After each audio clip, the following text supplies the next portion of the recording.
Selamat siang semuanya. Pada kesempatan kali ini, saya akan mempresentasikan materi dari pertemuan 1 sampai 7 yang membahas tentang bank sentral, kebijakan moneter, pasar keuangan, pasar uang, dan juga pasar modal di Indonesia. Topik ini penting untuk dipahami karena berhubungan langsung dengan kondisi ekonomi suatu negara, terutama dalam menjaga stabilitas keuangan dan mendukung pertumbuhan ekonomi nasional dalam kehidupan sehari-hari yang terjadi pada masyarakat. Sebenarnya juga ikut terlibat dalam sistem keuangan, misalnya melalui tabungan, pinjaman bank, pembayaran digital, hingga investasi. Melalui pembahasan ini, kita dapat memahami bagaimana peran Bank Indonesia sebagai bank sentral, bagaimana kebijakan moneter mempengaruhi perekonomian, serta bagaimana pasar uang dan pasar modal menjadi sarana pengelolaan dana dan investasi yang pas di Indonesia.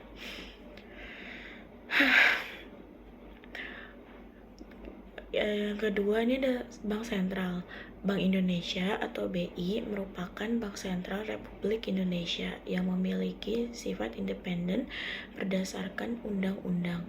Maksud dari independen adalah BI dapat menjalankan tugas dan kebijakannya tanpa campur tangan pihak lain, meskipun tetap bekerja sama dengan pemerintah dalam menjaga kondisi ekonomi nasional. Tujuan utama bank yang ada di Indonesia adalah untuk menjaga stabilitasan nilai rupiah. Stabilitas ini mencakup dua hal, yaitu kestabilan terhadap harga barang dan stabilitas harga jasa yang berkaitan dengan inflasi serta kestabilan nilai tukar rupiah terhadap mata uang asing. Untuk mencapai tujuan tersebut, Bank Indonesia memiliki 3 tugas utama. Yang pertama itu menetapkan dan melaksanakan kebijakan moneter. Kedua, menjaga stabilitas sistem keuangan agar sektor perbankan tetap aman dan juga sehat. Yang ketiga, mengatur dan menjaga kelancaran sistem pembayaran.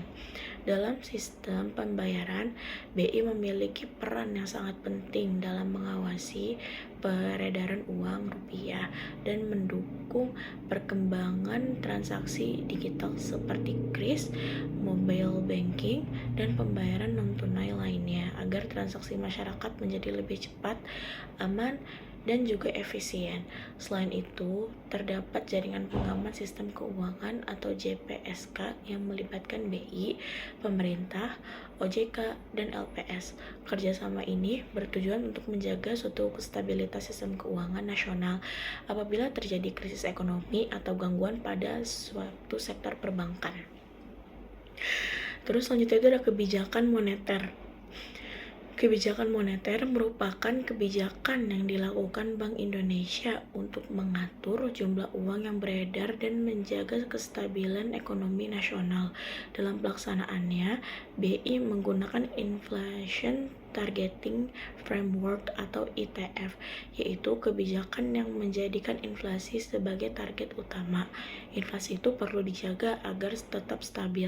Jika inflasi terlalu tinggi, harga barang akan naik dan daya beli masyarakat akan jadi turun. Namun jika inflasi terlalu rendah, aktivitas ekonomi juga dapat melambat karena adanya perputaran uang menjadi kurang optimal. Salah satu instrumen utama kebijakan moneter adalah BI 7 Days Reserve, repo rate atau suku bunga acuan Bank Indonesia. Ketika inflasi meningkat, BI biasanya menaikkan suku bunga agar jumlah uang yang beredar sedikit berkurang. Sebaliknya, jika kondisi ekonomi melemah, BI dapat menurunkan suku bunga agar masyarakat dan perusahaan lebih terdorong untuk melakukan pinjaman, investasi, dan juga konsumsi. Selain suku bunga, BI juga menggunakan instrumen lain seperti operasi pasar terbuka dan giro wajib minimum atau GWM untuk mengatur likuiditas yang ada dalam perbankan. Bank Indonesia juga berperan menjaga stabilitas nilai tukar rupiah karena perubahan kurs dapat mempengaruhi harga barang impor, ekspor, serta aliran investasi asing. Secara umum, kebijakan moneter itu memiliki pengaruh besar terhadap suku bunga kredit, kegiatan investasi perusahaan, konsumsi, masyarakat, hingga pertumbuhan ekonomi nasional. Selanjutnya itu ada pasar keuangan.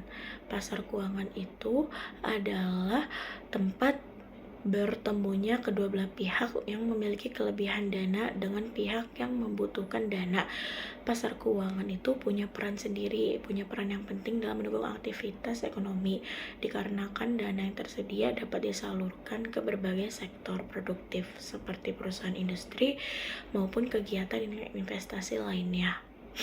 Melalui pasar keuangan, masyarakat itu nggak hanya dapat menyimpan dana, tapi juga bisa memperoleh kesempatan untuk melakukan investasi dan mendapatkan keuntungan.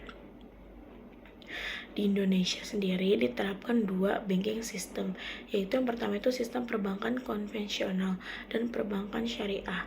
Perbankan konvensional itu menggunakan sistem bunga, sedangkan perbankan syariah itu menggunakan prinsip bagi hasil dan menghindari unsur riba sesuai prinsip syariah yang ada dalam Islam.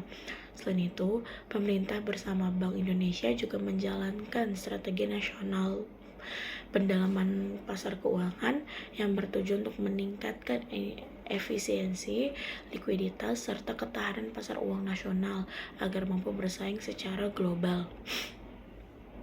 Nah, konsep keuangan inklusif itu juga jadi perhatian penting, yaitu upaya agar seluruh masyarakat dapat memperoleh akses terhadap layanan keuangan seperti tabungan kredit, asuransi, dan pembayaran digital.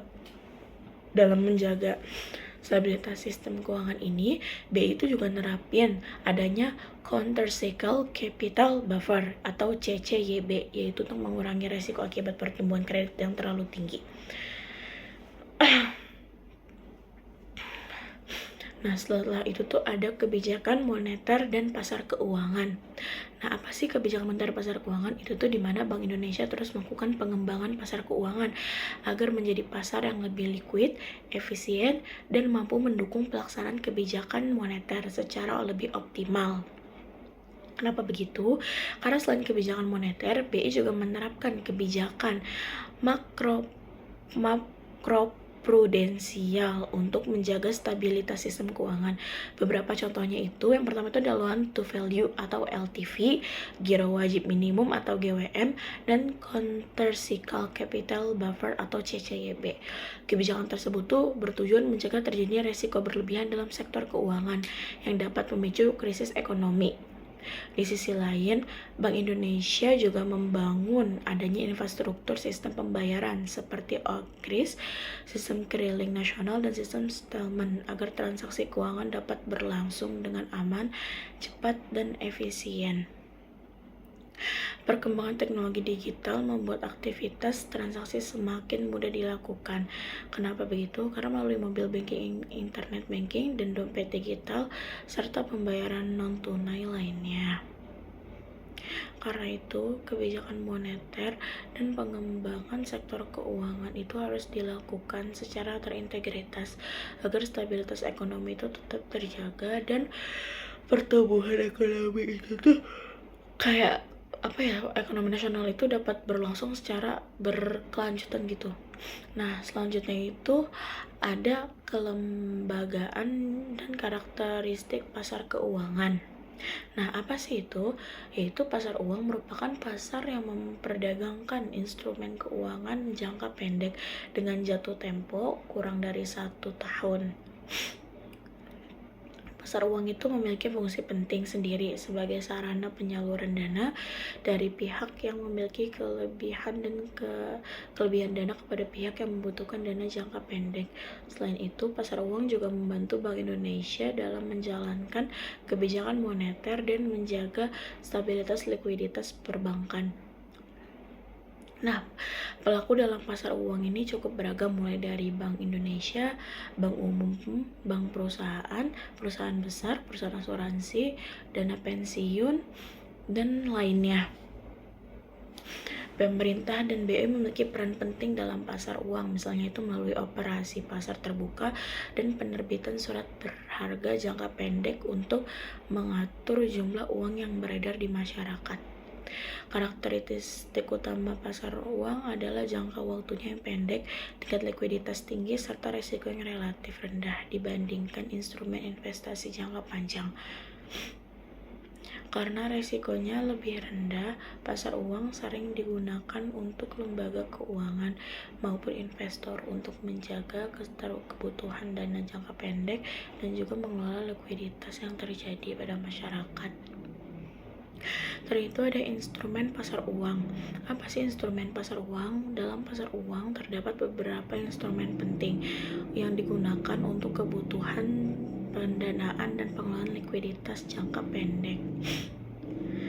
Salah satu instrumen tersebut itu ada sertifikat Bank Indonesia atau SBI yang diterbitkan oleh Bank Indonesia untuk membantu mengendalikan jumlah uang yang beredar dalam masyarakat. Dalam sistem syariah itu terdapat instrumen SBIS atau sertifikat Bank Indonesia Syariah. Selain itu terdapat repo atau repurchase agreement, yaitu transaksi penjualan surat berharga yang disertai janji untuk membeli kembali surat tersebut pada waktu tertentu dengan harga yang telah disepakati. Instrumen lainnya adalah commercial paper yang diterbitkan perusahaan untuk memperoleh dana jangka pendek tanpa jaminan, bankers acceptance yang banyak digunakan dalam perdagangan internasional, serta call money antar bank untuk memenuhi kebutuhan likuiditas harian sehari-hari masyarakat. Instrumen pasar itu umumnya memberikan keuntungan berupa bunga, kupon, atau selisih harga diskon. Karena memiliki resiko yang relatif rendah dan jangka waktu yang pendek, pasar uang itu seringkali dipilih oleh investor maupun lembaga keuangan yang ingin menjaga keamanan dana sekaligus memperoleh keuntungan dalam waktu yang relatif singkat. Setelah itu ada pasar uang dan pasar modal Indonesia. Pasar uang dan pasar uang modal itu memiliki fungsi yang berbeda. Pasar uang itu digunakan untuk pendanaan dalam jangka pendek, sedangkan pasar modal itu dilakukan untuk pendanaan investasi jangka yang panjang. Jadi dalam pasar modal itu terdapat berbagai instrumen kayak sebagai saham, obligasi, reksadana, ETV, dan surat utang pemerintah. Saham merupakan bukti kepemilikan seseorang terhadap suatu perusahaan, sedangkan obligasi adalah surat utang yang memberikan keuntungan berupa bunga atau kupon dalam periode tertentu. Pasar modal di Indonesia diawasi oleh OJK dan didukung oleh lembaga seperti Bursa Efek Indonesia atau BEI, KEPEI, dan KSEI. Selain itu juga terdapat pelaku pasar seperti investor, emiten, broker, dan manajer investasi. Pasar modal itu punya fungsi penting sebagai sumber pendanaan bagi perusahaan untuk mengembangkan usaha sekali usaha, terus sama juga dia tuh sebagai sarana investasi bagi masyarakat untuk memperoleh keuntungan. Jadi perkembangan teknologi digital itu buat investasi pasar modal menjadi lebih mudah diakses melalui aplikasi online, sehingga jumlah investor di Indonesia itu terus mengalami peningkatan lainnya setiap tahunnya. Jadi melalui pasar modal masyarakat juga dapat belajar mengenai investasi pengelolaan keuangan, serta juga ikut dukung pertumbuhan perusahaan dan perekonomian nasional.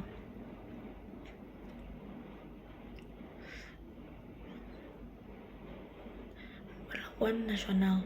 Sekian penjelasan dari saya mengenai materi yang sudah Bapak jelaskan dari pertemuan 1 sampai pertemuan 8, dan yang saya tangkap di sini itu tentang bagaimana pasar uang dan pasar modal tuh berpengaruh dalam dunia di sini gitu. Kurang lebihnya mohon maaf jika ada kesalahan kata atau kesalahan berbicara. Jadi itu yang saya simpulkan sini itu tuh kayak tentang kayak apa sih namanya, bank sentral, kebijakan moneter, sama pasar uang dan pasar keuangan di pasar modal Indonesia. Nah, jadi ini nih harus dipahamin bener-bener nih, karena berhubungan langsung sama kondisi ekonomi tuh yang ada di negara kita saat ini, terutama dalam jaga stabilitas keuangan, dan juga kita tuh kayak bisa mempelajari untuk mendukung pertumbuhan ekonomi nasional dalam kehidupan kita sehari-hari dan dalam masyarakat. Jadi tuh kita harus terlibat dalam sistem keuangan, jadi kayak harus lewat tabungan, pinjaman bank, dan digital seperti tadi saya sudah sebutkan. Kurang lebih mohon maaf. Assalamualaikum warahmatullahi wabarakatuh.